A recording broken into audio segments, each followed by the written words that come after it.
జరిగింది. ఏమైంది సీత? చెప్పు, నా కొడుకు ఎక్కడున్నాడు? నా కొడుకు ఎక్కడ సీత?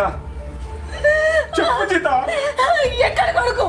అర్థం పోయినావు కదా, ఇంకా వాడి గురించి ఎందుకు నీకు?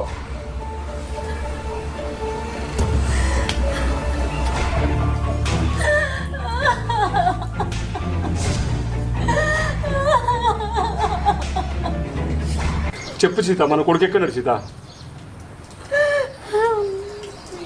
ఏమండి, మీ బాధను మేము అర్థం చేసుకుంటున్నాం, కానీ 15 రోజుల నుంచి మా బాధ ఎవరు అర్థం చేసుకుంటున్నారు?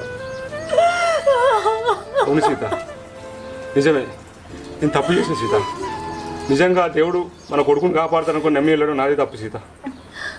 అవునండి, మీరు నమ్ముకున్న దేవుడు మన కొడుకుని కాపాడండు, కానీ మీరు